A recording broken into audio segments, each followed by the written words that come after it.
this is the discrepancy between no landing, soft landing, hard landing, and that's what we're trying to figure out. So what could lead to a potential pullback in equities, Chris? Well, I mean, there's a couple things, right? So, one, people just being concerned that the market is stretched, near-term overbought, and the valuation is extended. That could lead to a pullback. But we also have this upcoming longshoreman strike that could be, really crippling to supply chains, particularly on the East Coast and the Gulf Coast ports. Could also kind of, tick inflation back up. And if that happens, then we have to re-question what the Fed may do between now and the end of the year. There's election concerns, right? You guys were talking about gold. If you look at the flash PMI report out this morning for September, the election and concerns, it was all over that report. And I think that's going to start to weigh on folks as we get closer. And then finally, just earnings growth. And Chris, you mentioned a number of potential challenges there. What about seasonal influences as well, Chris? How, as a strategist, do you think about that dynamic? Well, September is usually a horrible month for the market, right? It stands out with, kind of like a sore thumb. But, we saw that in the first week. The last 2 weeks were pretty good for the market, and we've only got, after today, 5 trading days left. So I'm not so sure that seasonality is going to play out. It could, but I would say the odds of it happening, with 5 trading days to go, mixed at best. Chris, good to have you on the program. Thank you for joining us. Thank you.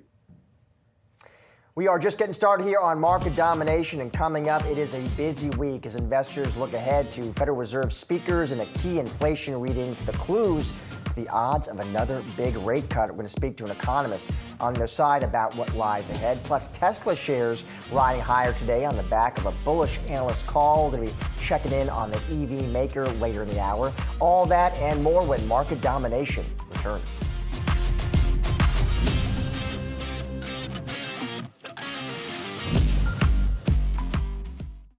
Are you ready to master the markets and, dare I say, become a better leader in the process?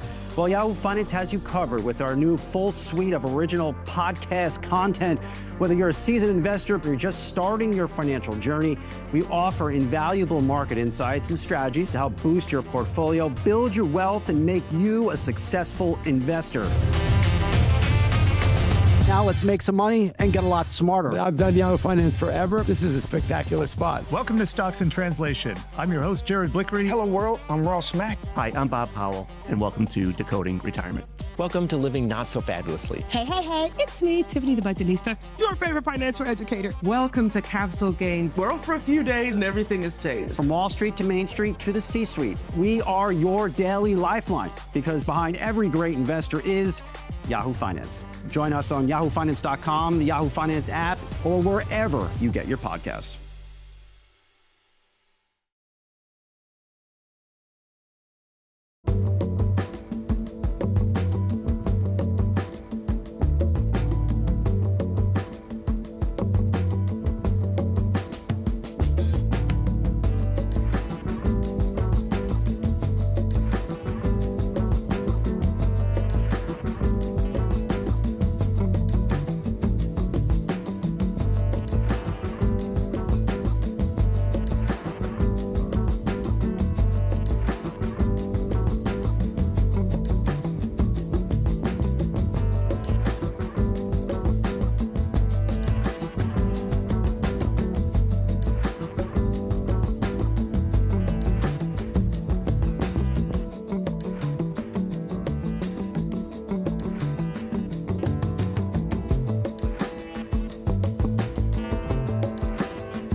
Now time for some of today's trending tickers, and you can scan the QR code below to check out the best and worst performing stocks on the session on Yahoo Finance's trending tickers page.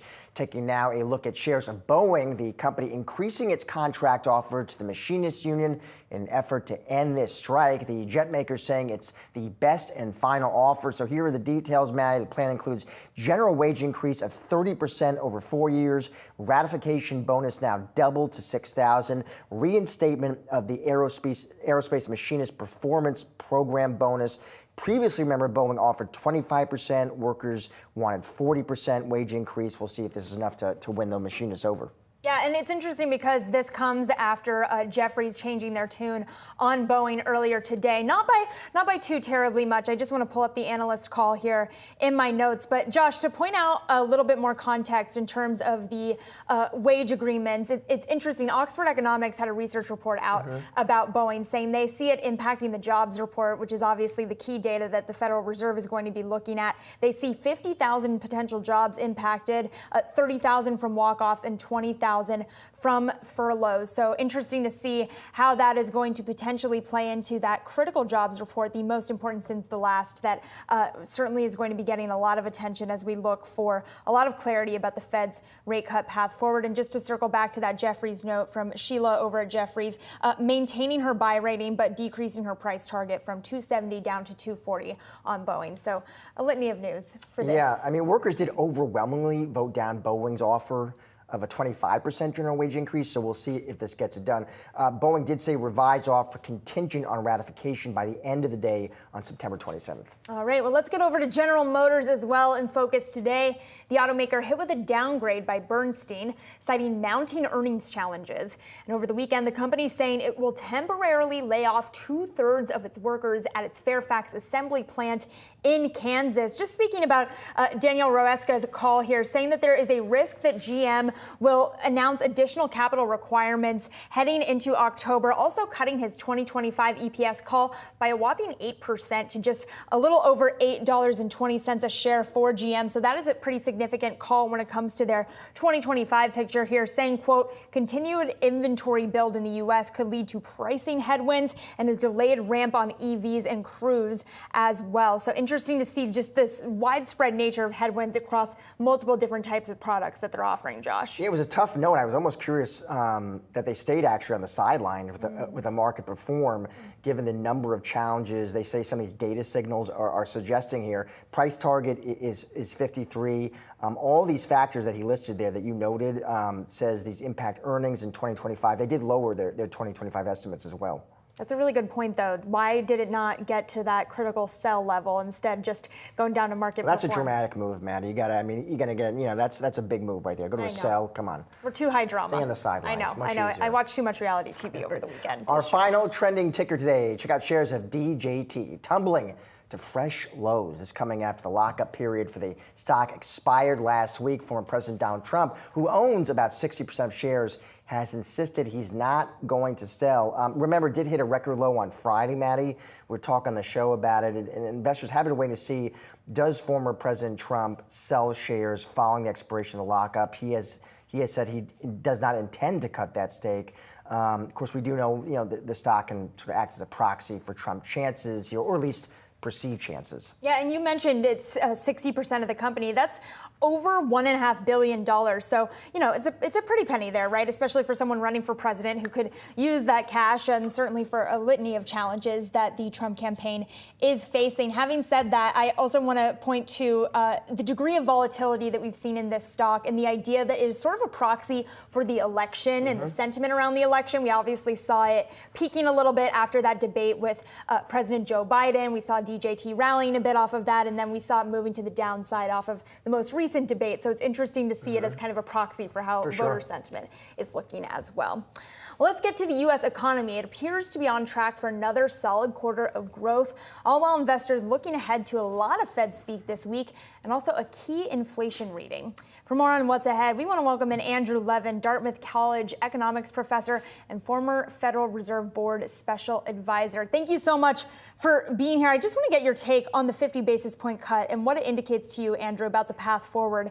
Do you think they're going 50 next time as well? Well, I have to say the Fed is not following its own communication policies. So Chair Powell gave a major talk at Jackson Hole in late August. It seemed like the Fed was prepared to go kind of steadily measured pace in easing policy over coming months. For reasons that remain unclear, the Wall Street Journal reported a few days before their meeting during the blackout period that the Fed was likely to move much more rapidly. And now it looks like could be 2 half-point cuts in a row, which is a very, very different. And it's not clear why. That's really not how the Fed's supposed to communicate. So we're looking for Fed leaders to help understand it this week.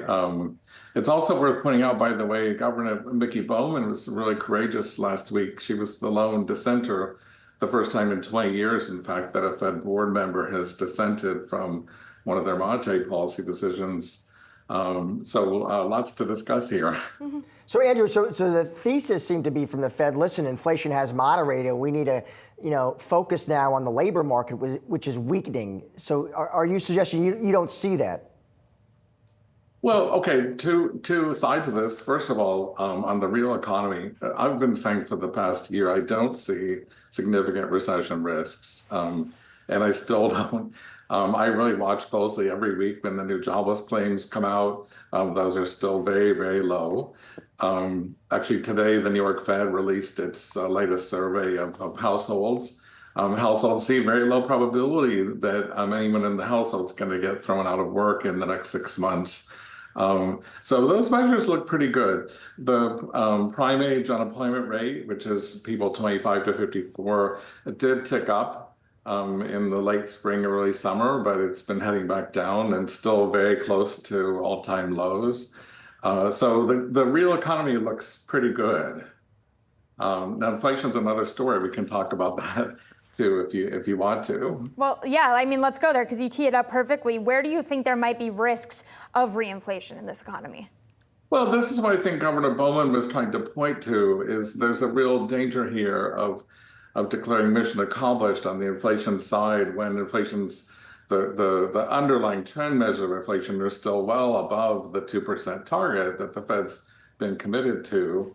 I was just checking today, for example, rent inflation for half the families in the United States who rent their home or who rent an apartment, those are still going up at 5%. That's a big share of people's spending out of their pocketbook. It's a big share of the CPI. It's a smaller share of the measure that the Fed looks at. The Fed looks at a measure of inflation that puts a lot of weight on Medicare and Medicaid, which are actually paid for by the government, and much less weight on the cost of housing and rents. So the extent to which there's a sort of miscommunication here between what families are feeling and what the Fed is saying, inflation's getting back to normal, I think that's the disconnect that should be concerning. What role, Andrew, if any, do you think financial markets expectations played in this? Because there were some smart economists heading into that meeting who were saying, listen, I think they should do 25, they told clients, but I think they're going to do 50 because I don't think Jay Powell wants to disappoint financial markets and wake up and see a headline that, markets plunged. What do you think about that? Okay, well, the right thing is for the Fed to have a clear strategy and explain it to markets. And of course, individual people in the markets can disagree with the Fed's assessments, but the Fed should have a clear plan. And sometimes it does seem when the Fed's opaque and when they kind of lurch from one direction to another, that it's kind of the tail wagging the dog. I often make the comparison to the Fed as a team of physicians and the economy is the patient and the markets are the patient's family. Okay, and it's critical for the team of physicians, and Chair Powell's the head physician, to explain clearly to the public and to the markets and to Congress, which is the Fed's boss, here's what we see, here's how we're planning to move. Jackson Hole was a key opportunity for him to do that. And obviously, in retrospect, it just didn't happen that way. So in fact, what probably need in the next few weeks is another Jackson Hole for Chair Powell to come back out and give another major speech and say, okay, here's how our thinking's been evolving over the last couple months. You think we're going to get that on Thursday? I'm the last one to guess. But fortunately, it's not just Chair Powell; it's a committee. They have a lot of experts. Lisa Cook is a brilliant economist. As I mentioned, Governor Bowen and others on the committee. And what we'd like to see is a diverse set of viewpoints, and real debate here. These are tough judgment calls, and it's critical to have everyone in the Fed's leadership involved in making these decisions. Andrew, get you out of here on this. Switching gears a bit, this possible port strike, Andrew, on East Coast and Gulf Coast. What kind of potential impact could that have on the economy?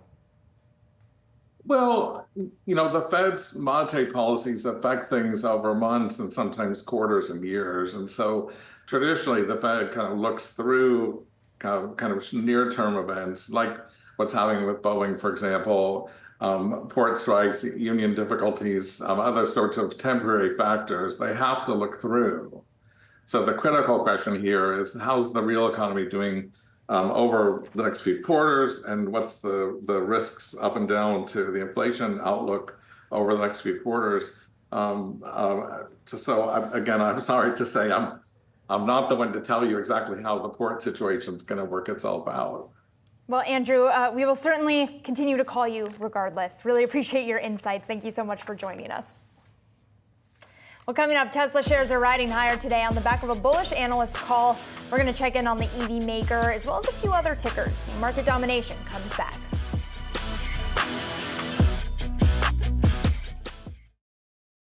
It's a jam-packed hour focusing on the biggest movers and shakers on Wall Street. This is market domination, and here, every day is game day. We have 1 hour left until the market close. It's game time for investors to make their final plays. The clock is ticking, and we've got you covered with our quarter-by-quarter playbook. We're bringing you in on all the market action, with step-by-step analysis of our biggest trending tickers. And expert insight into the day's biggest headlines. We'll bring you the closing bell and get you to the finish line. This is Market Domination. Tune in daily from 3 to 4 p.m. Eastern.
We're watching gold prices hitting a new all-time high, and our next guest says there are more gains ahead.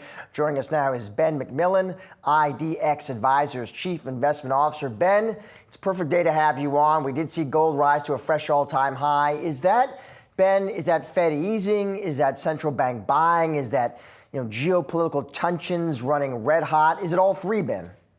It's all the above. And, the good news as it relates to gold investing is, gold's been very sleepy for many years. And all of a sudden, I think it's kind of hitting on all those cylinders that you just mentioned. And there's more and more articles about, gold being, kind of a, for lack of a better term, Goldilocks hedge against a lot of different things out there, not the least of which is, central bank buying among concerns about just, kind of global quantitative easing or fiscal deficits run amok.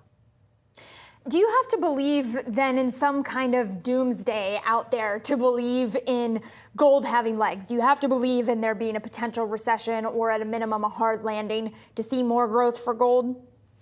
So that's an excellent question. The short answer is no. And, when you think about it, gold historically has been, like you said, kind of associated with, very risk off, very flight to safety type trades like, hard landing recessions. I think as we move forward, what we're seeing, and the central bank buying is the best example of this. And one of the reasons that, gold has had kind of a slow and steady, and surprising rise this entire year is that there's just very real concerns about not only the dollar as a global reserve currency and the United States simply just printing too many dollars. I mean, if you look at central bank buying, they're selling treasuries and buying gold. So they're opting for, the currency that is not the US dollar base.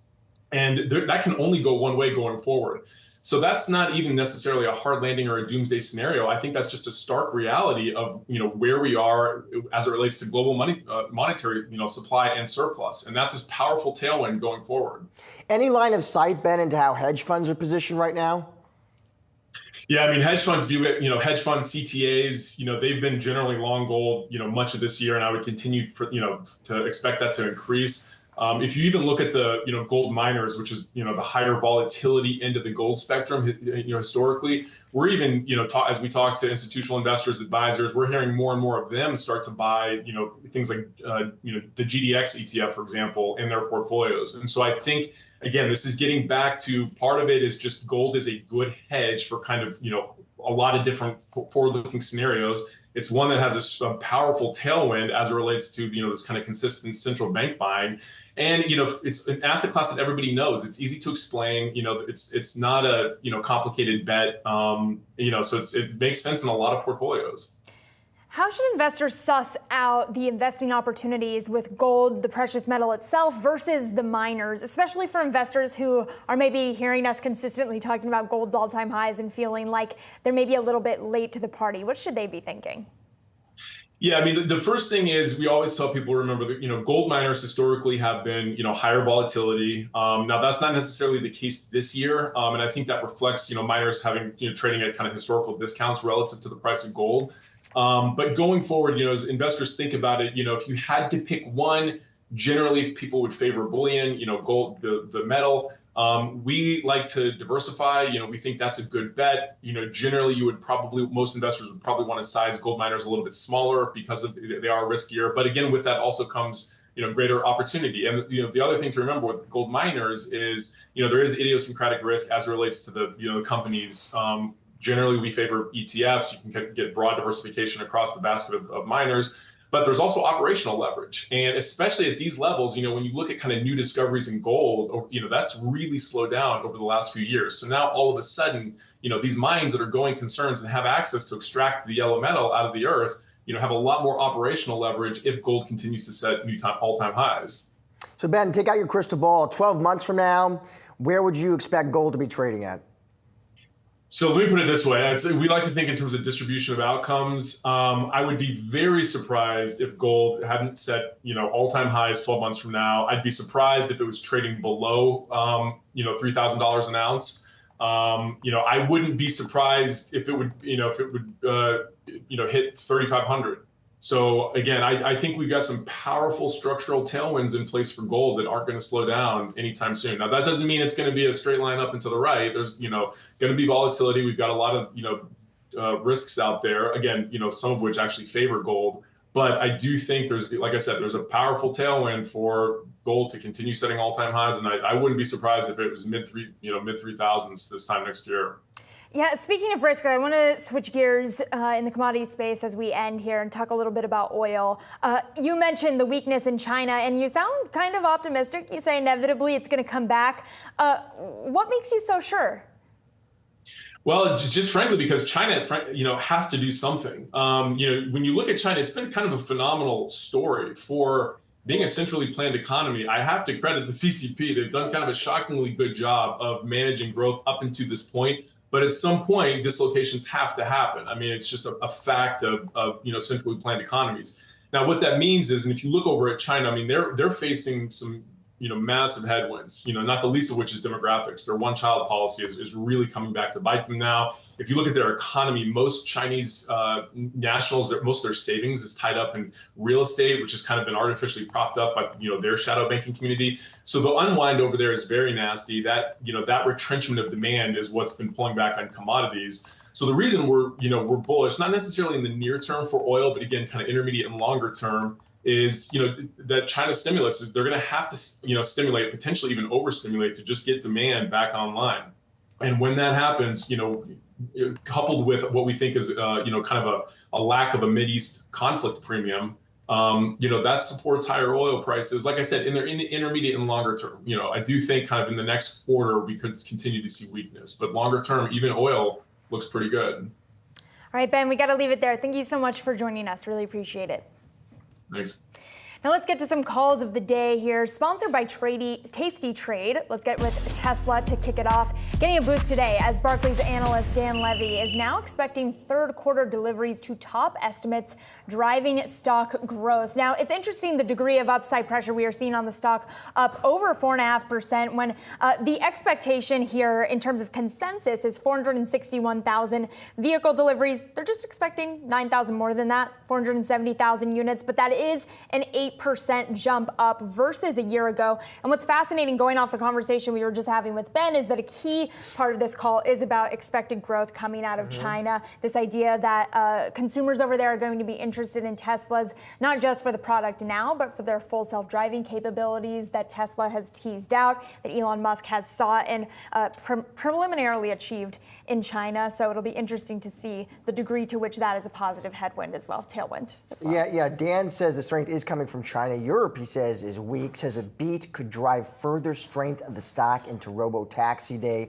It's interesting, Madison, the stock has not done much a whole lot this year, but over the past month, nice move. It's up about 13% at this point. It's interesting. It's a reminder that sometimes Tesla is too good to short, and sometimes short sellers end up losing out on this stock for reasons that become difficult to parse out. Yeah, most on the street actually rate this one a buy. Dan does not. I mean, it's equal weight, so equivalent of a sold there.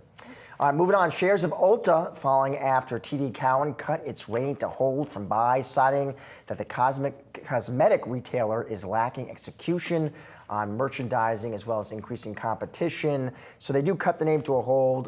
Talks about lack of execution, slowing industry, increasing competition, saying to remain competitive, Maddie, we believe Ulta will need to continue to invest in exclusives, brand incubation, and in-store experiences, and that, they say, is going to result in near-term margin compression until the company can return to consistently positive growth. It's really interesting because one of the things that I know analysts who I've spoken to have liked about Ulta is that they do offer experiences and services in store. You can get your eyebrows waxed, you can get some other beauty services. I know you're super familiar with this experience, Josh. Yeah. But in the note, they actually talk about that. They say that they need to be even more competitive. They need to offer even more in-store experiences, exclusives, brand incubation. So for example, holding on to a brand like Fenty Beauty and making sure it doesn't get sold out of Sephora so that people are only getting that foot traffic into Ulta to purchase those brands. That is something that has sort of fallen off for both of those companies as competition has heated up and both have acquired a lot of these brands, and that could be a challenge for them moving forward. Doesn't think, by the way, the company's investor day is going to resolve key concerns. Valuation is full. They told their clients price target is $3.95.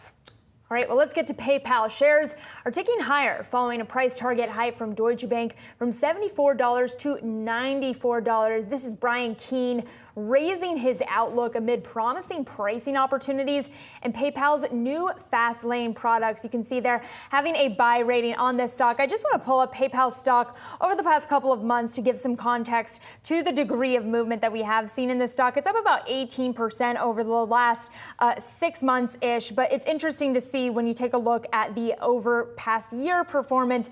That is certainly a slowdown in terms of the degree of growth that investors perhaps have gotten used to with a name like PayPal. So interesting to see this price target raise, certainly a positive piece of news for shareholders here. Yeah, it actually hit a 52-week high in today's trade. Deutsche Bank telling their clients following multiple quarters of improvements across the business, they say, most notably the key metric of normalized net transaction revenue growth. We believe the strategic priorities of CEO Alex Chriss are showing early signs of success. They go on to say they believe PayPal has multiple avenues to continue improving take rates and profitability, Maddie.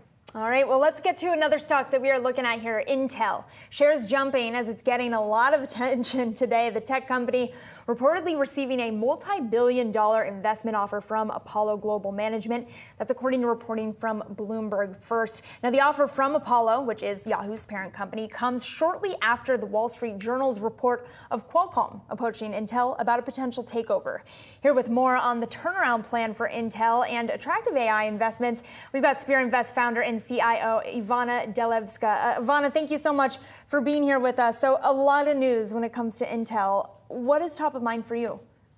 Well, Intel is a pretty interesting story here. The company has had many years of misexecution and missteps in terms of product innovation. So now we're at a point where the data center cycle is kicking off. We're going to see billions of dollars invested in data centers over the next 10 years. But the question is going to be, will Intel be able to capture any of this growth?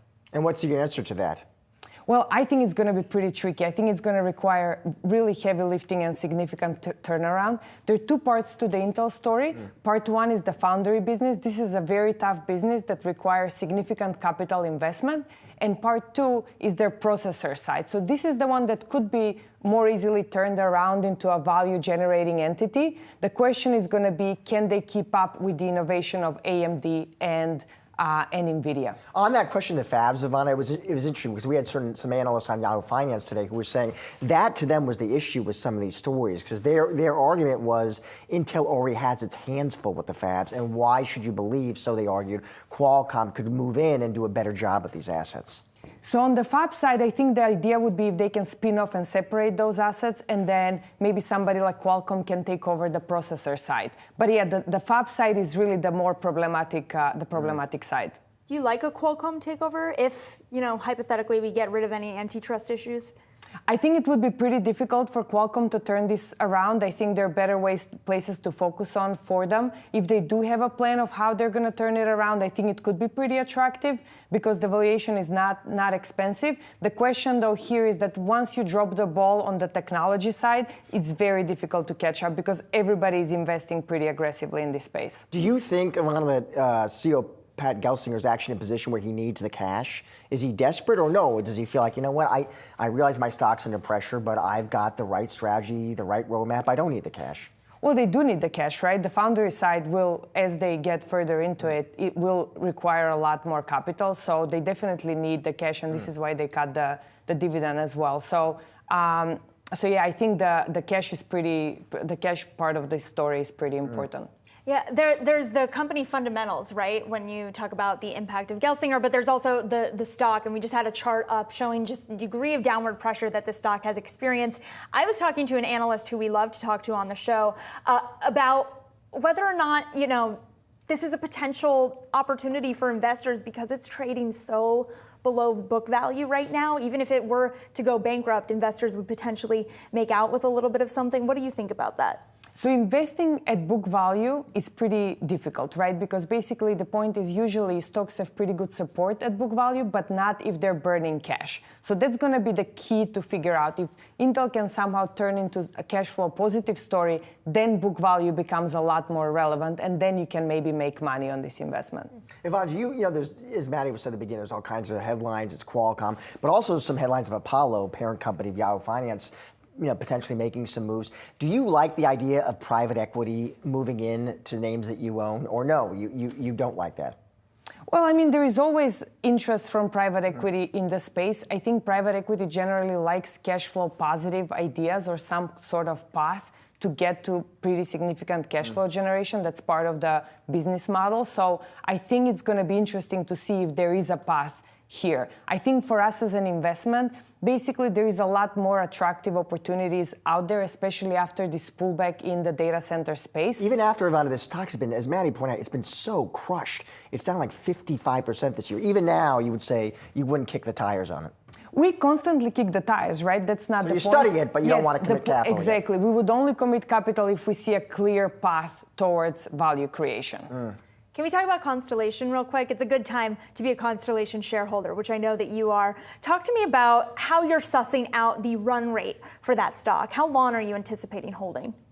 So we like Constellation Energy on a long-term basis. This is the most attractive portfolio of nuclear assets in the United States. We think nuclear will be part of the solution for this data center energy demand trend cycle. So we believe that energy demand currently from data center is only about 2.5%, and that's going to go to over 10% over the next couple of years. So this is going to be a pretty significant tailwind for the space, which has been pretty dead over the past 20 years, basically. Electricity demand has been pretty stable. So as we need this incremental electricity for data centers, nuclear is really well positioned to plug the hole from reliability and also cost perspective.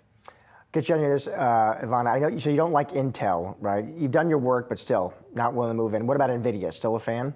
Still a fan of NVIDIA. We really like AMD here as well. So if there is a room for somebody to step in and take market share, we think AMD is better positioned than Intel here. So AMD has also pulled back significantly from its high. So I think it's a pretty attractive entry point. Yeah, certainly under a little bit of pressure. You can see the stock year to date up just a little over 5.5%. Ivana, thank you so much for joining us. Really great insight. Thank you. Thank you, Ivana.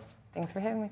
Coming up, we're going to take a look at the best ways to be positioned in the regional banking sector. That's today's investor playbook. Stay tuned. More market domination still to come.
Ever wonder why a stock suddenly drops double digits? Or Bitcoin unexpectedly hits record highs? We're unpacking the catalysts driving daily market action and explaining the chain reaction. Why are oil prices trending lower despite ongoing geopolitical tensions? Or why a company's stock is up even though it missed on earnings. Insight from top strategists, economists, and business leaders will help you make the smartest choices for your portfolio. This is Catalysts. Tune in daily, 10 a.m. Eastern on Yahoo Finance.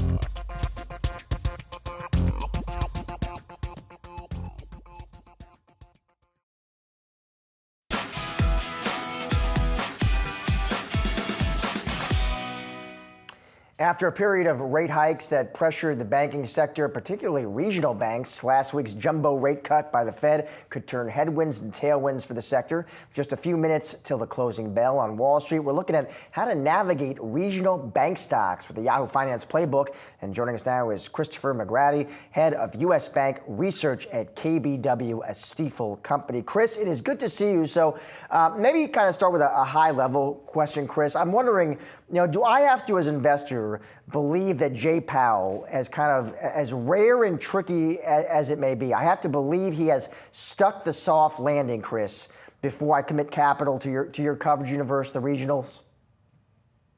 Well, thanks for having me back, Josh. We don't know. I mean, Josh, in full transparency, we're figuring this out as we go. The 50 basis point cut last week was as Powell said, a good, strong start. And so, we are, if you look at expectations for rates, terminal rates are going to 3%. We're at 5%, we're going to 3%. I think the 50 was the initial move. We're going to see probably 25s throughout the back half of this year and next year. And ultimately, lower rates should take some of the stress off the system that we've had. I get that, but I am curious about your call that the Fed pivot is bullish for regionals kind of overall. Are there any idiosyncratic challenges that investors should keep an eye out when they're sussing out individual names in the space? Yeah, I guess to answer that, let me step back and what's happened over the past 18 months. So over the last 18 months, the largest banks have significantly outperformed the smaller banks to the point of 2,000 basis points, right? And so the reason for that is their balance sheets and their income statements are less reliant on interest rates than the small banks. So what you've seen over the last month or two is a little bit of a catch-up trade. The smaller banks have performed better. You've seen the yield curve disinvert. We've had the longest yield curve inversion in 62 years just end with the 2s 10. So there is a bit of a catch-up trade with the small banks to the large camp. We are market weight the banks. Just to be clear, we are market weight. We are finding spots individually as opposed to the broader group. Can I ask you, Chris, just about another trend? I'm just curious whether you think consolidation is going to be a trend, a theme in your space, not near term, but let's just say near to intermediate term that we should watch as investors. Just because, Chris, there are, correct me if I'm wrong, there are thousands of regional and community banks across the country. So I'm curious whether you think that's going to be a theme and whether you think regulators would permit it.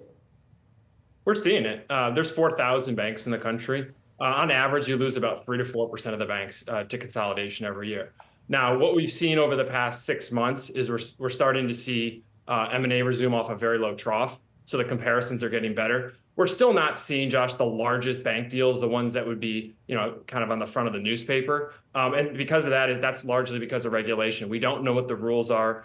We did have positive news with Basel III. Some of the rules were relaxed, but we still haven't seen a large bank transaction go off in some time. We think the pieces will align. The election is a big one, but overall interest rate marks that are one of the reasons why we haven't seen deals go off for the past year and a half. Those are narrowing as rates come down. So we think as the economy, firms up, as rates come down, you should see more activity.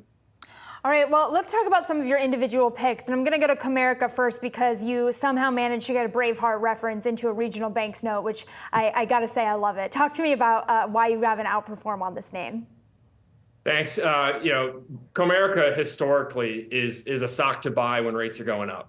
90% of the loan portfolio is variable, which means their margins expand significantly as rates go up. What's different and why we like the call is a little bit of a controversial call today is their balance sheet is actually flipped. They are poised to benefit when rates go down. And the reason for that is they were very early and aggressive hedging rates as they were going up. So effectively, they've converted a highly variable rate loan portfolio to a 50-50 mix per se. So margins should actually begin to expand over the next 2 years. And to your point, we upgraded the stock about 3 weeks ago. Really, we waited for rate clarity. But when rate clarity happened, we saw two catalysts get unlocked. Number one is earnings improvement. This is a company that's going to grow earnings nearly 50% over the next 2 years. And number two, because rates are going down, there's a capital narrative, capital return narrative, as the book value, tangible book grows 60-70%. The last piece of the call is buybacks. This is a company a year and a half ago, people were talking about, did they have enough capital? When they talked recently at a competitor conference, they talked about buybacks being part of the narrative as soon as the fourth quarter. Chris, another name I want to get your take on, Western Alliance, which has had a nice move already, Chris. It's up about 32% this year. You have an outperform on it. What moves it higher, Chris? Yeah, this has been a really high beta stock, up and down over the last 18 months. You know, it was caught up guilt by association last year with the bank crisis. What they did successfully is they internally focused, they built capital, they built liquidity, and now they're back on their front foot. They didn't have to issue stock. And so the company's really kept the earnings power intact. From here, a couple of reasons why we like it in a down rate scenario. Number one, they have a mortgage business that should start throwing off more revenues as rates come down. Number two, as rates come down, people are going to be less concerned about credit quality, and this is a higher risk proposition within the regional banks. And number three, this is a stock that trades at 9 times earnings, and we think they'll have above average earnings and tangible book value growth. Chris, thank you so much for your time and those stock picks. That was great. Thank you, sir. Thank you. And while wrapping up today's market domination, don't go anywhere. We've got you covered with all the action following the closing bell. Stay tuned for Market Domination Overtime.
That is the closing bell on Wall Street, and now it's market domination overtime, sponsored by Tasty Trade.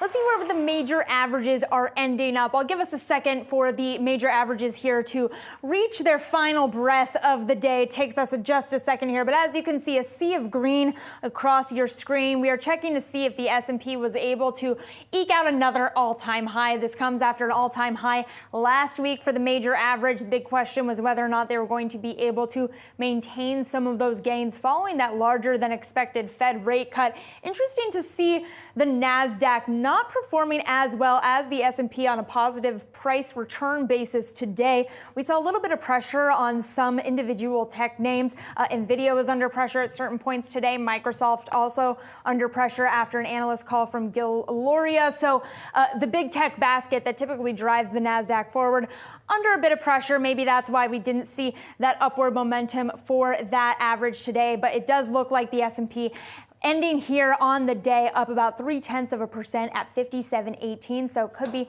another record-breaking day, guys.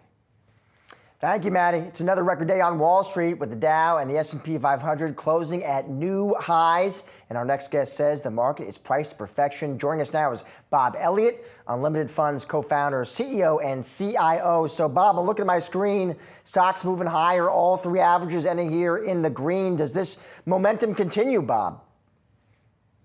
Well, I think coming out of the Fed meeting last week, we're clearly seeing an environment where the Fed is committing to delivering significant monetary easing, even accommodative policy, despite the fact that asset prices are near highs and the economy is doing all right. That should be positive for growth ahead relative to some of the concerns about a downturn that are being priced into the bond market. And as a result, should probably favor stocks relative to bonds in the near future. Hey, Bob, great to chat with you. I want to talk about what we are seeing across the board in terms of sector action with the S&P closing at a fresh record today. But that wasn't the case across the board. We saw a little bit of pressure in tech. We saw utilities performing well. Do you think that there are certain sectors of the market that are kind of coming out of recessionary territory and others that are preparing for it? What do you make of the bifurcation? Well, I think a lot of this comes down to the pricing. And when you look at what's priced into the tech side of the equity market, you have not only perfection, but some of the most incredible earnings outcomes that you could achieve. And so I think part of the story here on a forward-looking basis is that easing is going to help create a bit more breadth in the overall stock market. So those areas of the market that have been underperformers relative to mega cap growth companies are likely to see some benefit from an easing of financial conditions. And at the same time, those lofty expectations in the mega cap tech stocks are continually very challenging to meet on an ongoing basis. And so I think some cooling there relative to the rest of the market makes a lot of sense ahead. Let me ask you, Bob, the Fed did deliver that supersized cut, and I think investors are trying to figure out what comes next year. What's the path and trajectory of cuts look like from here? What are you telling clients, Bob? Well, I think the most important thing about that meeting was that Chairman Powell outlined the need to cut monetary policy ahead, and at the same time talked about those cuts in the context of a strong economy. And that combination of dynamics plus the speakers that we saw come out through the course of today suggests that the Fed is happy to cut interest rates even if the economy is strong. So it's not necessarily clear that you need a meaningful weakening of employment conditions over the course of the next 15 months to get the kind of cuts that the Fed has talked about. And the reason why that is the Fed believes that inflation is beat. It's no longer a concern. And so if it's no longer a concern, why maintain interest rates at this level when you can, cut interest rates and avoid even the smallest risk of an economic downturn? Are you buying that call on inflation from the Fed, Bob? Well, I think the way that measured inflation is reported, we're unlikely to see a meaningful shift in measured inflation over the course of the next year or plus. And I think that's a very interesting dynamic, which is that to the extent that the Fed delivers accommodative policy into a reasonably healthy economy, that's likely to create inflationary pressures ahead. We're already seeing it to some extent in seeing wages start to pop up a little bit by very timely measures. But the problem is that will not flow through to measured inflation rates until 12, 15, 24 months from now. And so the Fed is going to juice the economy here and probably juice asset prices, but won't suffer the consequences in the reported data until, considerably ahead. And so that creates this period of time where there's the risk that the Fed is too easy relative to underlying conditions. Let me ask you, Bob, just switch gears a bit. I also want to get your take about trends you're seeing play out in China, Bob, and if and when you think what happens in China should start concerning U.S. investors. Well, I think the Chinese economy, the U.S. economy and Western economies are pretty insulated from the economic conditions in China. It's a big, diversified, domestically oriented, predominantly services economy. To the extent there is a linkage, it's primarily through manufactured goods. And those manufactured goods prices have, basically been pretty stable over the course of the last couple of years. So we're not really seeing a big deflationary impulse. If you look at, for instance, the shifts in China import prices from Chinese goods, those have had maybe a tenth or two impact on headline U.S. GDP. That's within the error of noise in the reported figures, and so not likely to have a meaningful impact on U.S. inflation numbers ahead. When it comes to growth, the U.S. economy is pretty insulated from Chinese growth and not likely to have much of an impact. So while they're experiencing their own debt deleveraging, almost depression type dynamic there, and not really responding to it in the way that you'd expect given those conditions, the West is really not going to feel much of an effect anytime soon on. What about the impact of energy, since China is the world's largest consumer? If we do continue to see weakness in China, could that put more pressure on oil, which could then be a hedge against any reinflation that might come up? Well, I think oil is really trading in a pretty tight range here. And the reason why that is to the extent that we get down into the 70s range, there's a lot of incentive to take barrels off the market and give a little buoyancy to the oil market. And similarly, as you start to get into higher prices, that's both rationing demand, but also creating a impetus for supply, particularly from U.S. supply. And so we're really in this range here on oil where we're not likely to see meaningfully more elevated oil prices nor meaningfully lower oil prices ahead. And so what's going to really determine what's going on with the inflation and growth picture in the United States, it's really going to be about what's happening with labor, as well as shelter costs and goods prices that are not particularly connected to oil prices, like used and new cars. I also want to get your thoughts on gold, Bob. We've been speaking today with some smart investors about gold rising to a fresh record. What is the message the metal is sending us, Bob? Well, I think the rise in gold prices is really a good indication of the fact that the Fed is likely pursuing a policy that's too accommodative relative to conditions. And while there's been a good bid, particularly from U.S. investors in the bond market, what we see is big global holders of U.S. bonds trying everything they can to lower their allocation to bonds and increase their allocation to gold. And the Fed's policy here only reinforces that trend. And so the idea that we're going to see gold push higher is pretty compelling. The reality is that gold continues to be vastly underowned as a financial asset, both in amongst big central banks, but also if you think about it from U.S.-based investors. Essentially, every investor in the U.S. holds bonds, and most of them hold meaningful allocations to bonds. And very, very few investors hold any gold, let alone meaningful allocations. And so even modest shifts in that supply demand from bonds to gold can create quite a squeeze in the gold market. Hey, Bob, I want to end on AI. We had a fascinating note out from Sam Altman today saying, quote, this may turn out to be the most consequential fact about all of history. So it sounds like it's fair to say he's bullish, especially as he's seeking multi-billions of dollars in investment in OpenAI. Having said that, there is this question out there about the validity of the AI rally. What do you think is already priced in to that AI rally. Is Sam Altman right? Is the fact that this is the most consequential thing in all of history already priced into AI stocks? Well, I think it's very hard for people to think about technological innovation today in the context of all the technological innovation that has come before. So arguing that AI is more consequential than, for instance, indoor plumbing, the railroads, or roads in general, I think is a bit of a stretch. Even personal computing and the transformation that existed there, I think is probably challenges any idea of what AI is going to deliver ahead. But that's up in the air. What isn't up in the air is what's priced in to the market. And right now, what's priced in, particularly to those AI stocks, is not only a boom in investment, an incredible increase in U.S. productivity aggregate at the economy-wide level, multiples of what we saw from personal computing, but also the margins of U.S.-based companies surging as a result of that. And from a macroeconomic standpoint, the only way that that can happen, that margins can expand in the way that's expected, is if some other sector of the economy just saves by a rate of something like 6 or 7% of GDP a year in addition. That means maybe government deficits running into the mid-teens or households massively drawing down their savings. Could that happen? Sure.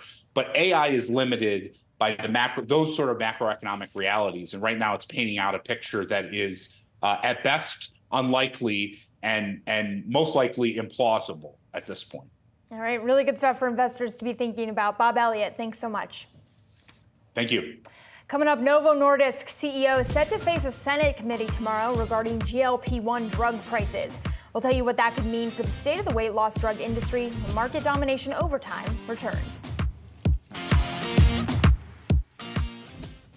Are you ready to master the markets and, dare I say, become a better leader in the process? Well, Yahoo Finance has you covered with our new full suite of original podcast content. Whether you're a seasoned investor or you're just starting your financial journey, we offer invaluable market insights and strategies to help boost your portfolio, build your wealth, and make you a successful investor. Now let's make some money and get a lot smarter. I've done Yahoo Finance forever. This is a spectacular spot. Welcome to Stocks in Translation. I'm your host, Jared Blickery. Hello, world. I'm Ross Mack. Hi, I'm Bob Powell, and welcome to Decoding Retirement.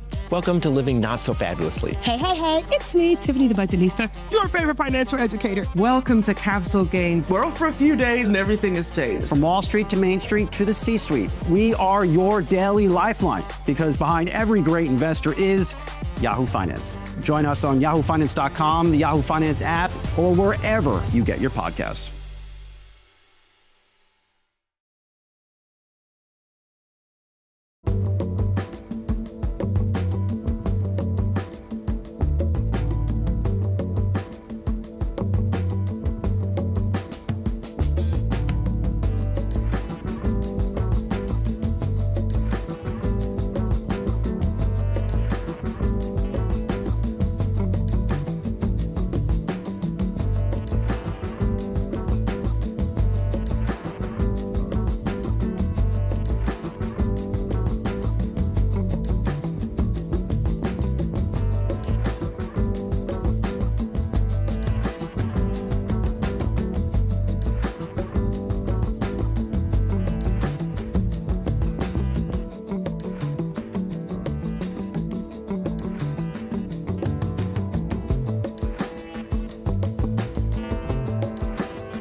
On Tuesday, Novo Nordisk CEO Lars Jorgensen will head to Capitol Hill to face questioning over the pricing of the company's GLP-1 drugs. And here with more is Yahoo Finance's Anjali Kamlani. Anj.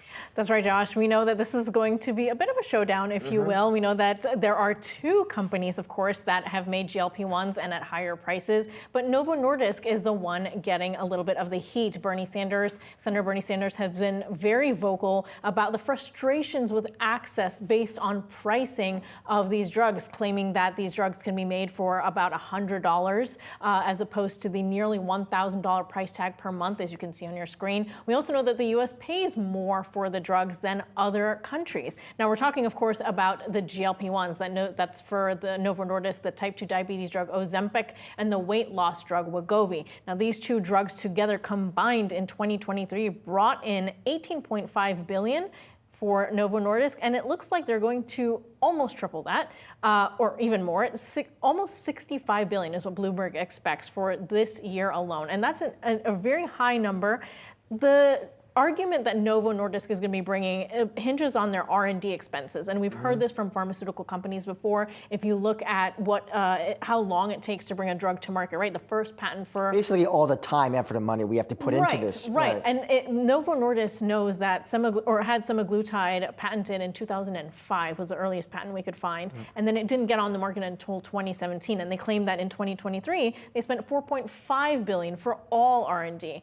Bloomberg has some estimates going back for about $50 billion since the mid-90s, $68 billion since the mid-90s. So you can see we're talking the billions of dollars, and being able to recoup that seems pretty easy with a drug that is so widely used, has a large patient population. And so the onus is on Novo to provide proof that they need to set the price so high, considering they're investing $30 billion in manufacturing. They are limited in their production right now. So recouping that is limited, while we know competition is also coming to market. So it's a multifactorial issue here that we're really going to get in the weeds here, it seems, on what pharma economics looks like, essentially. So stay tuned tomorrow. I'll come back and let you know how it all goes. And we will definitely be asking you tomorrow how it goes. Interesting to see whether or not action on Capitol Hill is actually going to change the pricing moving forward, or if that's going to be a longer issue. I'm certain that always a concern, right? It's always a concern. It's always a long issue when it comes to healthcare. Anjali, thank you so much as always. Appreciate it.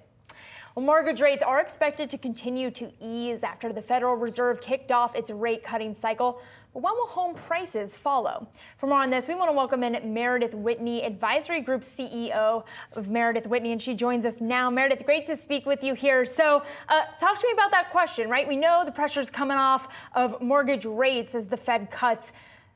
Could prices end up kind of course correcting and rising as a result of that, or do you see prices also coming in a bit? Well, there are two things. I don't think rates are low enough to really get the market moving. I think rates need to come down by another 100 basis points to really spark interest. And then there's a two-step process, which prices have to come down by our estimates, 15%, at least 15%, to make housing, even the carrying cost of a mortgage tolerable. So you've had, over the past 4 years, you've had the carrying costs, principal and interest, double, on top of housing prices go up about 40% nationally. So the combination of the two have kept a lot of people out of the market. So one thing will be sure, lower rates will have more people able to afford to get into the market from an affordability, but housing prices have got to come down. And then the other issue is once housing prices start to come down, you'll see more inventory come to the market. There'll be more that'll be more pressure on home prices. And I think one of the reasons that home prices have gone up, have not gone down, is because there's been a demand supply imbalance. Too much demand, not enough supply. And what I believe will happen is you'll start to see more supply come on the market, and that'll pressure home prices. And why do That's a good thing, because if home prices go down 15%, you just normalize back to 2021 level. That's healthy. Why do you think, Meredith, more supply is going to hit the market?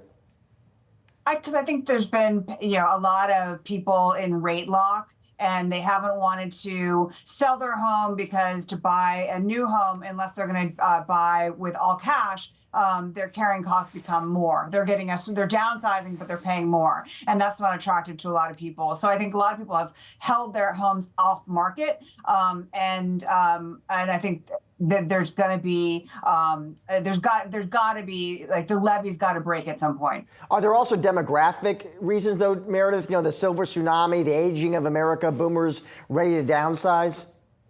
Well, there are a couple things. Over 60% of homes are owned by people over 60. So there's a big issue in terms of over 50.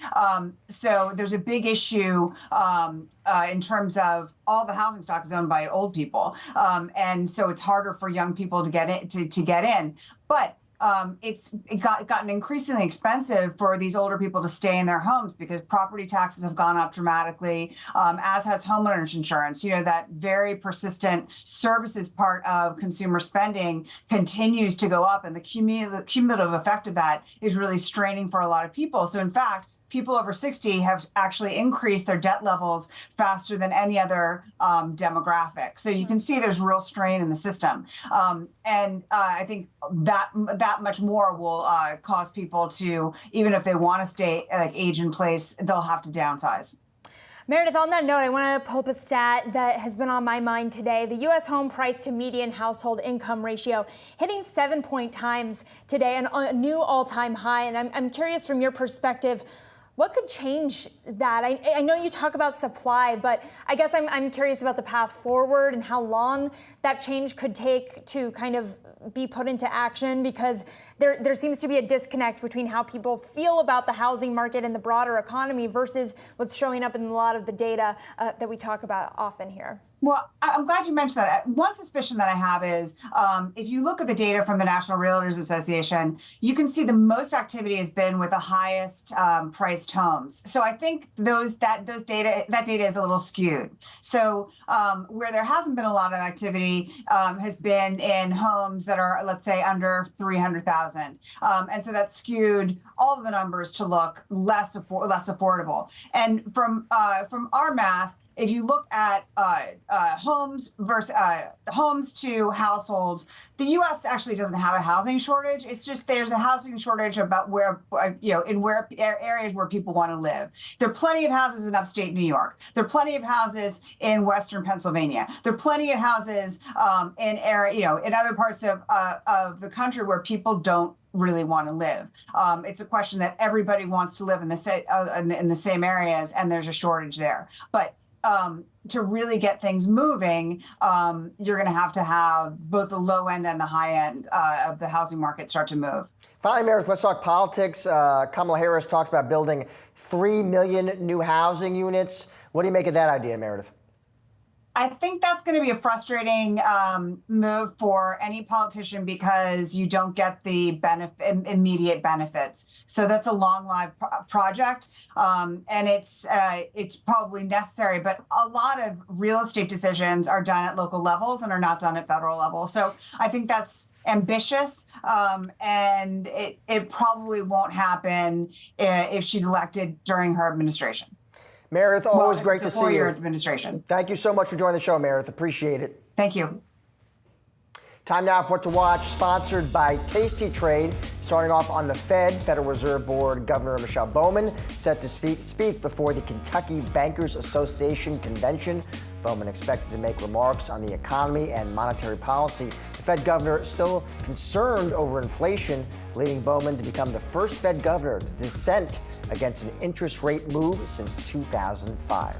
And turning to consumer confidence, after ticking up in August, the Conference Board's Consumer Confidence Index is expected to move higher in September.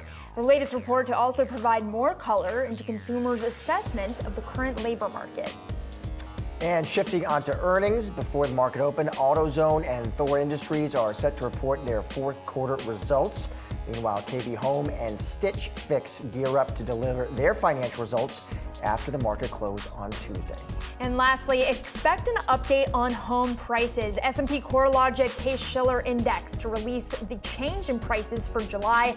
This comes after U.S. home prices reached an all-time high in the month of June.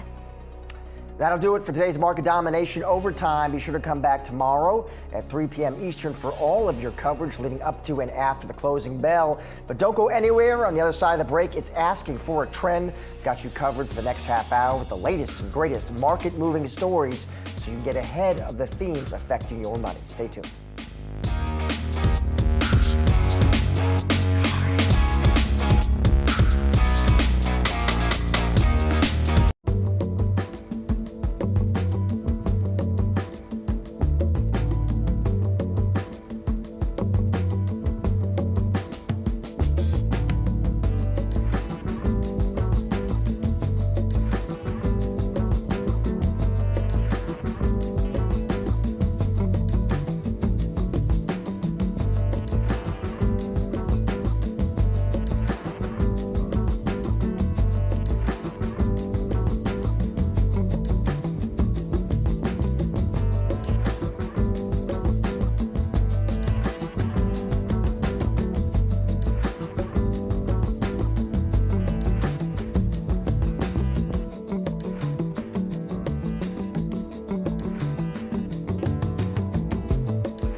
Hello and welcome to Asking for a Trend. I'm Josh Lipton, and for the next half hour, we're going to be breaking down the trends of today that'll move stocks tomorrow.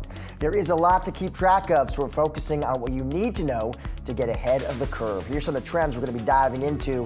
Markets extending their record run here. The Dow and S&P 500 closing at fresh all-time highs as investors gear up for a busy week of economic data and Fed speak. We'll dive deeper into the takeaways of the trading day. All the buzz around Intel, raising questions about the M&A environment, especially after FTC Chair Lina Khan spoke out about blocking deals on 60 Minutes last night. Plus, a closer look at the lower-end consumer, a new study highlighting the auto industry and how high rates and high prices have impacted them. M&A deal makers have been on a wild ride in recent years, from the pandemic-fueled rout in 2020 to 2021's record-breaking recovery, followed by a steep decline in 2023. The global M&A market has been on a roller coaster.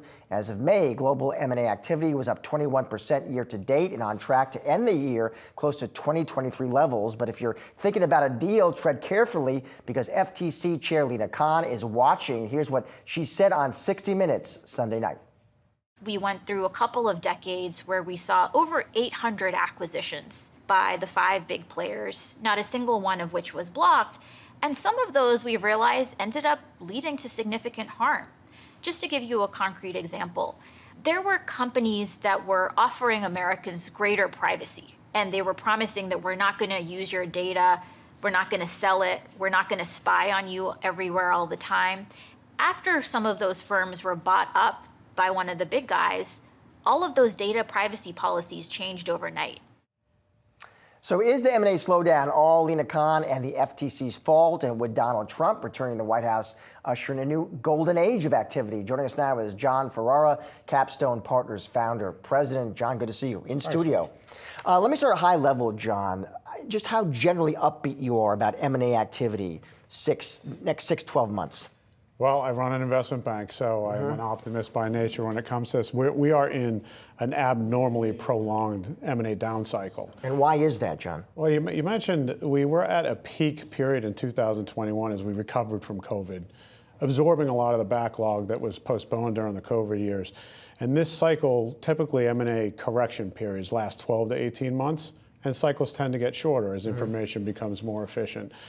This one, 2024 will not be able to recover quick enough in Q4 to turn the tide of the last 2 years being an M&A down market. So if you compare where we're going to end to 2024 levels to 2021, that's about a 39% decline. So for a long time, I have been saying all the fundamental demographics are in place for the cork. This bottle will be uncorked. And we have been investing in growing, focused on, kind of timing the curve to come back. And I think we're long overdue. My hope is that, the Fed cut is going to be maybe the spark that... And they have started cutting, they have started easing. John, what kind of ripple effects, impact does that have? Well, it's a twofold. Number one is it brings people off the sidelines, because I think what the market has lacked is visibility.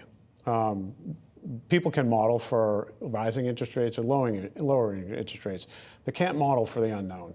So when you have private equity firms pulling back, not doing as many platform deals and holding their portfolio companies longer, not exiting their existing portfolio companies, it puts a drag on the M&A markets.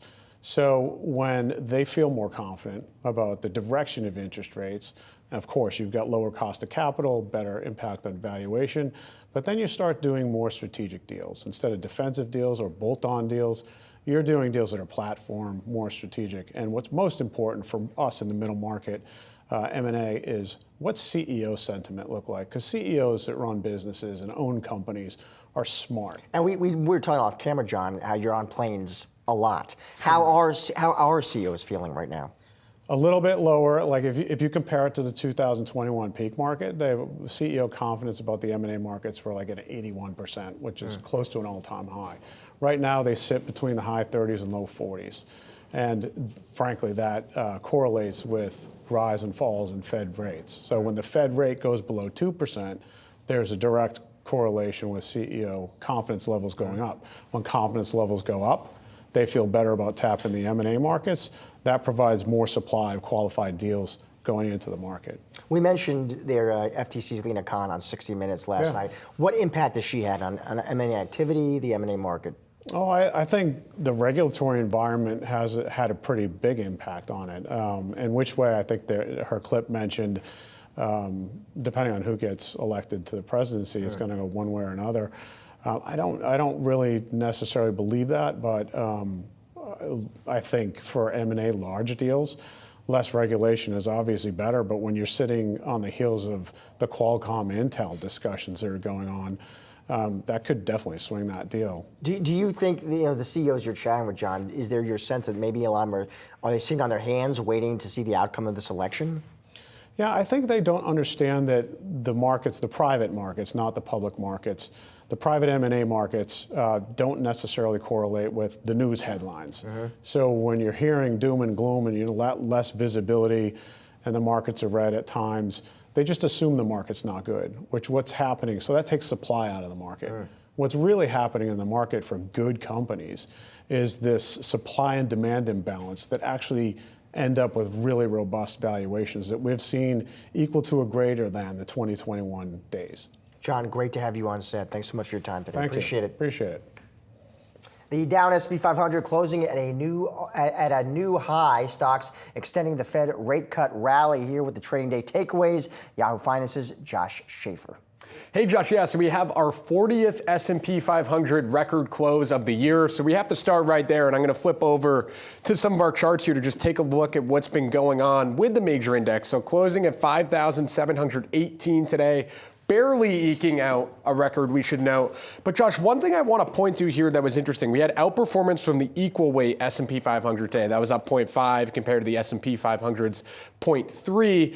And I point that out because that's really been the trend now for going back over even the last 3 months. So I'll flip to a 3-month for the S&P 500, up about 4.65%.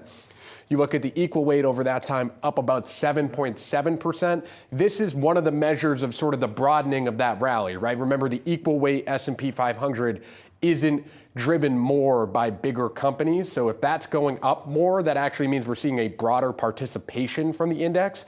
And that's one thing that has strategists calling for the S&P 500 to, reach 6,000 by the end of the year. That would be at least another 5%, and that would put together a pretty good year for the S&P 500. And it's been sort of shocking to me to see that become a little bit more of a real scenario. That was something people talked about at the beginning of the year, sort of uber bullish. Now it feels like it's relatively in play. When you talk to strategists who are more skeptical, Josh, what do they bring up? Is it valuation, seasonals, is it election? Yeah, so I mean, valuation is still very much stretch, right? We're talking about sort of the price to earnings ratio. I heard one strategist use the word egregious. Yes, yeah. Some would say that, right? And they're looking for the benchmark index to probably do that, right? If they feel like it's egregious. But I think a lot of people right now, Josh, you can see we're getting to the end of September here. People are starting to talk about politics a little bit more.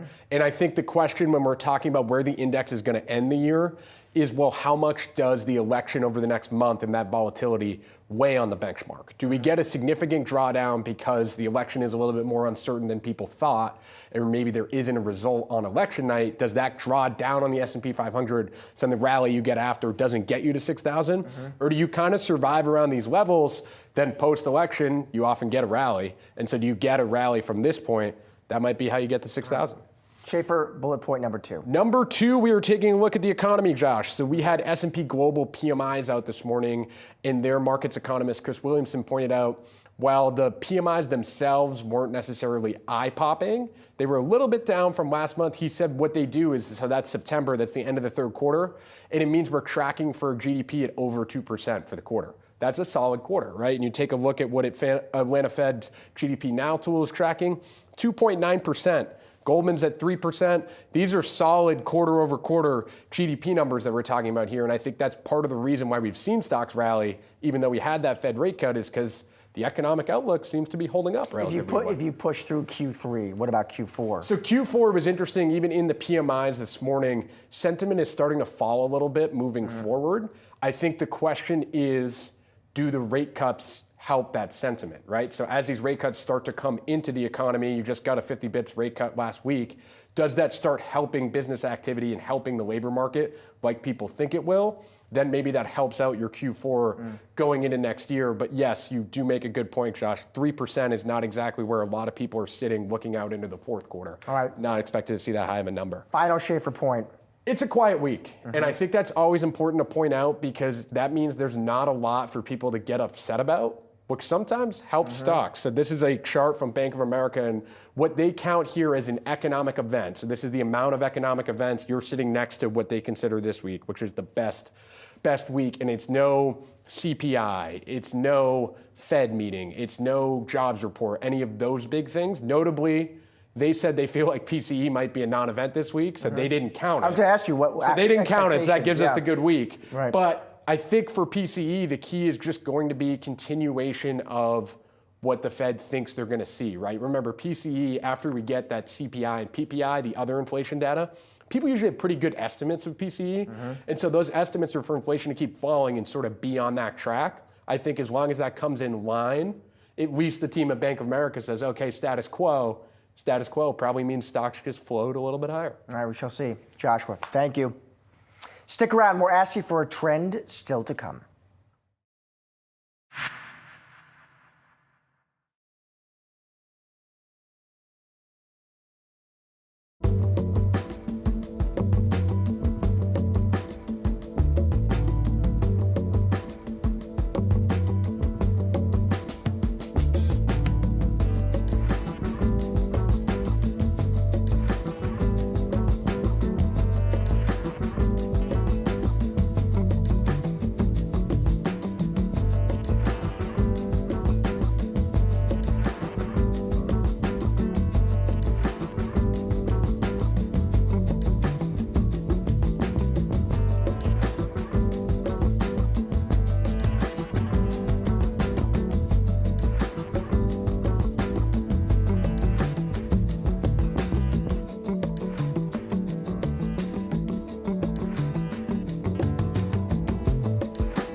The U.S. Commerce Department has proposed a software crackdown that could ban Chinese vehicles from U.S. roads. Yahoo Finance's Jennifer Schonberger joins us now with more. Jennifer. Good afternoon, Josh. The Biden administration is proposing a new rule to ban the sale or import of connected cars that integrate hardware or software with ties to China or Russia. Proposal put forth by the Commerce Department is being billed as a proactive measure to protect U.S. drivers and U.S. technology supply chains from foreign threats. Commerce Secretary Gina Raimondo says the department is acting before suppliers, automakers, and car components linked to China or Russia become commonplace in the U.S. She says when foreign adversaries build software to make a car, it can be used for surveillance and remotely controlled, which threatens the privacy and safety of Americans on the road. The U.S. has substantial evidence of China pre-positioning malware in critical American infrastructure, according to White House officials. The move would effectively ban nearly all Chinese cars from entering the U.S. market and escalate the administration's efforts to restrict Chinese technology in the American market. Recall back in May, the Biden administration slapped steep tariffs of 100% on Chinese electric car imports, as well as hefty tariffs on EV batteries and key minerals. Now, most new cars and trucks are connected with software and hardware that allows internet access and the ability to share data with devices inside and outside the car, though little pieces from China at this point. Public comment is being invited for the next 30 days. If this rule were to be implemented, we would see bans on software for cars with model years starting in 2027 and bans on hardware in cars for model years starting in 2030. Josh. Thank you, Jennifer. The median auto loan repayment has risen significantly since the pandemic. It's up about 30% compared to 2019 levels. It's according to the Bank of America Institute. Lower income households particularly seeing a large increase in their monthly payments. But as the Federal Reserve kicks off its rate cut cycle, we're looking at the road ahead for auto purchases. Here to discuss is Bank of America Institute senior economist David Tinsley. David, it is good to see you.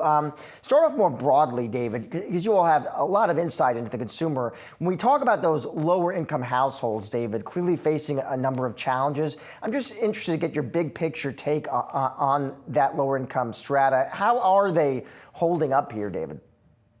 Well, thanks for having me on. I mean, big picture and looking beyond autos, I think we regularly, publish in our consumer checkpoint piece monthly that you start with the labour market, really, when you think about the consumer, and the lower income labour market, the wage growth there remains pretty solid. I think in our data, when we look at the payrolls going into people's accounts, lower income, it's up about 4% year on year. Spending is holding in there. So, autos and a few other areas, there are points of tension, but I think big picture, the lower income consumer is I'd say stable really right now. So let's dig, Dave, now into this new report you all have and how lower income households are dealing with a particularly large increase in monthly auto payments. Walk us through that, David. Well, I guess two things happened really post-pandemic. First, you had new and used car prices ramping early in the pandemic. Used come down somewhat, but both new and used prices are still up about 25% on 2019. Then, of course, you have the Fed hiking. That got passed through to financing rates. Those two things together mean that if you did buy a new car or a used car and finance it over the last few years, you really have seen quite a hike in your regular auto payments. And just to give you an example, in our data, lower income households, they used to be the case in 2019 that 60%, so the majority of auto loan payments, monthly auto loan payments were under $500 a month. Now the majority, over 60%, is over $500 a month. So there's been a shift in the distribution due to those factors, those prices and rates factors.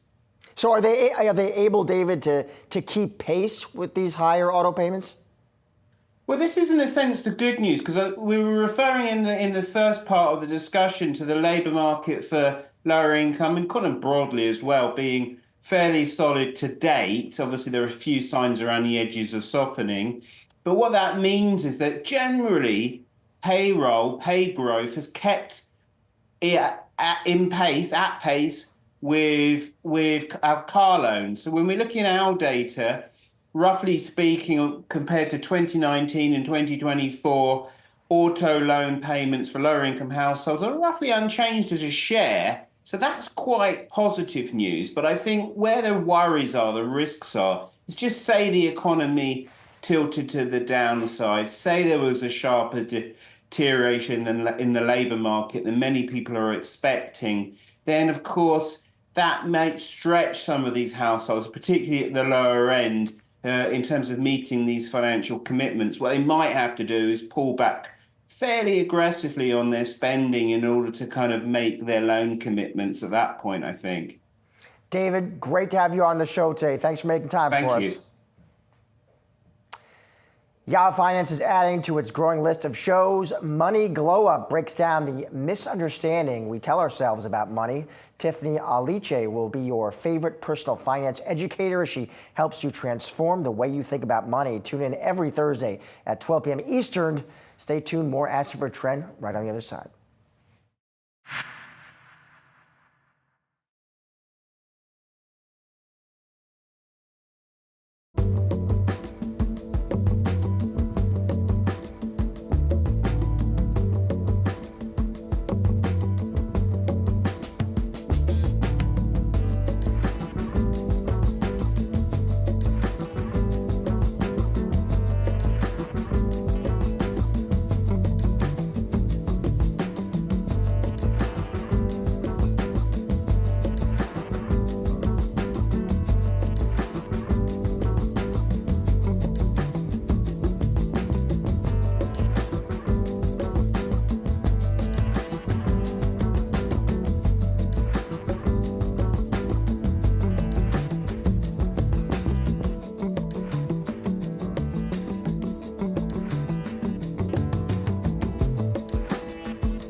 Taking a look at some trending stocks after hours, shares of John Deere coming under pressure.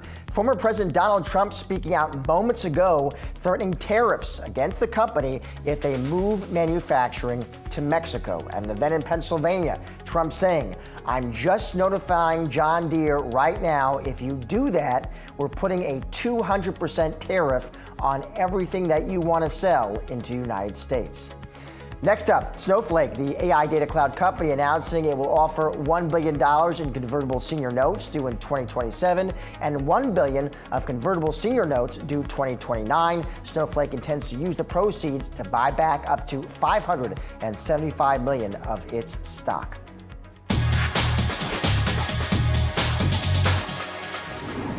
The American dream of home ownership may be further out of reach as the average cost of a house is becoming harder to afford. Yahoo Finance's Madison Mills joins me now with a closer look. Maddie.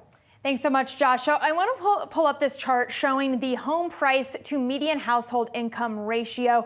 It recently hit 7.2 times. So what does that mean? The average price of a home is 7.2 times as high as the median household income in the U.S. You can see that uptick just starting at the very end of this chart here. Beautiful circle from me. At the end of 2024. Important to note that that is both above pre-pandemic levels, but it's also above the level that we were at in the housing crisis. That was around 6.8%. So in terms of housing affordability, we are currently at worse levels than we were at in 2008. And just to give some more size and scope, in the past 5 years since 2019, home prices have soared 50%. That is a significant outpacing of the 17% growth that we have seen in household income.